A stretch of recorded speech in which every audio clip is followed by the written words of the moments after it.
Hi everyone, welcome back to my channel. In the last video, I gave a brief introduction to the Karnak Temple.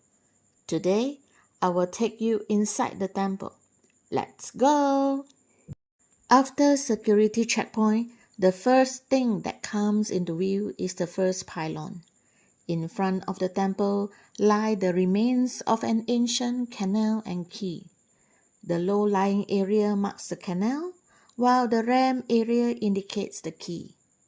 Before the construction of Aswan Dam, the Nile was much wider than it is today. During flood seasons, the river waters would reach the front of the Karnak Temple. In cases of severe flooding, the water might even spill into the temple itself. This canal once connected the temple to the river Nile, serving as a route for transporting the temple supplies and allowing the kings and priests to access the site. Additionally, during festivals, the statues of the deities would leave their shrines in Karnak and transported in a sacred box via river processions. Now I'm going to cross the canal and head to the platform at the quay, the location as marked on the map. Up ahead to the left, you can see the stela of Seti II. This stela is special in the sense that it did not have any important text on it, other than repeating Seti II's titulary over and over. Next, to the right, stands a small obelisk also built during the reign of Seti II. Obelisks usually come in pairs, but only the base remains of the one that stood on the left. In front of each obelisk stood a statue, though it is no longer possible to distinguish whether they were ram-headed sphinxes or human-headed sphinxes. Before reaching the first pylon, we will pass along the avenue of ram-headed sphinxes leading up to it. This statue features the body of a lion and the head of a ram, a form representing the god Amun-Ra. Nestled between the front poles is a small statue of Ramesses II as Osiris. This not only signifies his protection by Amun-Ra, but also proclaims his own divine kingship and divinity. After passing along the avenue of ram-headed sphinxes, we finally arrive at the first pylon. It was built during the reign of Netanyahu I. He was the founder of the 30th dynasty, the last dynasty to be ruled by native kings. About 37 years later, the country would face successive invasions by the Persians and Greeks. The face of the pylon features 4 recessed vertical channels which once held flagpoles. A close inspection reveals a complete lack of decoration on the wall of the towers. This is because Netanyahu I died before the structure was finished. Although the structure was originally designed to stand approximately 40 meters tall, the north wing now measures 21 meters in height, while the south wing stands at 31 meters. To the ancient Egyptians, the pylons symbolized the horizon. While most temples were aligned along a west to east axis, the king's mortuary temple followed an east to west alignment. The sun would appear to rise or set between the 2 towers of the pylon during sunrise or sunset, mimicking the horizon. These pylons serve as a gateway, separating the human world from the world of the divine. Let us now move forward, passing through the first pylon, entering the great court built during the reign of Shoshan I. Shoshan I is a ruler of Libyan descent. He founded the 22nd dynasty during the 3rd intermediate period of ancient Egypt. The location of the Great Court as marked on the map. Upon entering the Great Court, one can see to the right the construction ramp for the unfinished first pylon. This surviving ram offers a glimpse into how the building with such a great height was constructed in ancient Egypt.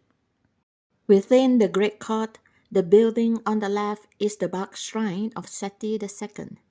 During festivals, the sacred barks of Theban triad were placed here. It comprises 3 chambers, dedicated from left to right to Mut, Amun, and Khonsu. Flanking the great court are 2 rows of ram-headed sphinxes. The row on the right served as a filming location for the movie Death on the Nile. Some of these statues remain relatively intact, and traces of red pigment are still visible. The lions bear the urays, a sacred cobra on their heads, and a small statue of Ramesses II stands between their front paws. Located here to the front right is a small temple of Ramesses III. Standing before the gate of this temple are 2 statues of the king himself. Let us look at the one on the left. Standing statues typically feature 1 of 2 poses. The one with the king in mummiform pose associated with the god Osiris, or the pose seen here, with the left leg stepping forward. This sometimes is called the war position. It symbolizes life, movement, strength, and power of the king. And why the left leg forward instead of the right? It is because the heart is located on the left side of the body. Now, let us step inside into this small temple of Ramesses III. Upon entering the courtyard, you will notice that the layout resembles a miniature version of Medinet Habu, the mortuary temple of Ramesses III built on the West Bank. Porticos line 3 sides of the courtyard, featuring Osiride columns, with the statue of Osiris that bear the king's own facial features. Ancient Egyptian temples generally consist of a pylon or gateway, a courtyard, a hypostyle hall, and an inner sanctuary. This small temple of Ramesses III follows the same architectural plan. Passing through the portico from the courtyard leads us into the hypostyle hall. If time permits, please take a moment to look at the wall reliefs here, as traces of the original color have been preserved. Ramesses III was the 2nd pharaoh of the 20th dynasty and the last king of ancient Egypt with significant achievement. Tragically, however, he met his end in a harem conspiracy, a story I will save for another time. Now let us step into the sanctuary of Amun, home to the divine statue of god Amun. The walls here feature raised reliefs, many of which remain well preserved. The room was kept to dark to evoke a sense of mystery, solemnity, and holiness. The dark chambers here have become a popular spot for tourists to take photos.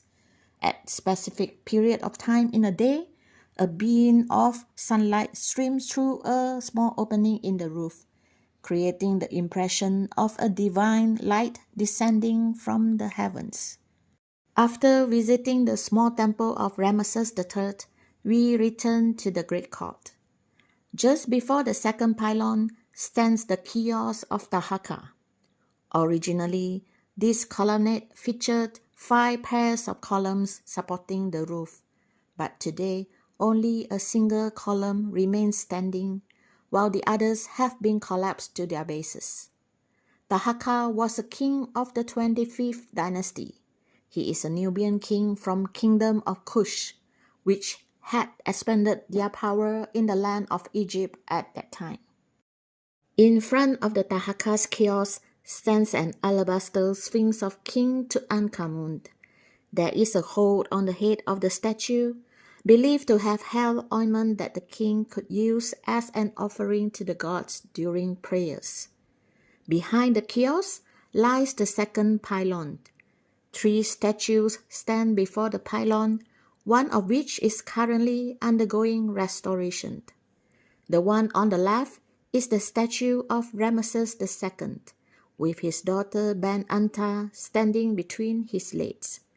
The statue on the other side is attributed to Panegem I, though it is likely a statue of Ramesses II that was usurped by him. The second pylon was constructed during the reign of Horemheb, the final king of the 18th dynasty.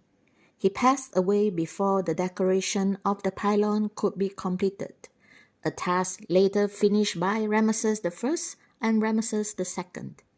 During the Ptolemaic period, the roof of the pylon collapsed. Ptolemy VI ordered its reconstruction. Hence, the reliefs on this pylon were dated to that period. After passing through the second pylon, we finally arrive at the great Hypostyle Hall of Karnak. Here is a favorite site of the most visitors. Stepping into this space from the bright open courtyard feels like entering a forest of stone formed by massive columns. The hall is supported by 134 huge columns arranged in 16 rows. The two central rows feature the largest columns up to 21 meters in height, adorned with open papyrus capitals of diameter up to 5.4 meters. The remaining 14 rows at the sides, they stand 10 meters tall and feature capitals of closed papyrus buds. The design of Hypostyle Hall resembling a large fertile thicket of papyrus. Originally, the hall was roofed and creating a dim interior. However, the height difference between the larger and the smaller columns allowed for the construction of clear story windows through which light could shine in. Construction of the great Hypostyle Hall began under King Seti I, though he only managed to complete part of the wall decoration on the northern side before his death. His son Ramesses II subsequently completed the decoration of the remaining sections. The reliefs commissioned by Seti I appear primarily on the northern walls and they are raised reliefs, whereas those by Ramesses II are found on the southern walls and they are sunk reliefs. Similarly, the northern and southern exterior walls of the Hypostyle Hall feature battle scenes from the reign of Seti I and Ramesses II respectively. I will share the scenes of both the interior and exterior walls of the Hypostyle Hall in a separate video. If you are interested in knowing more, be sure to keep an eye out for my upcoming videos. That's all for today's video. In the next episode, I will take you into the very heart of Karnak Temple Complex, the Holy of Holies and beyond. Remember to like and subscribe and hit the notification bell so you don't miss the next video. Bye for now.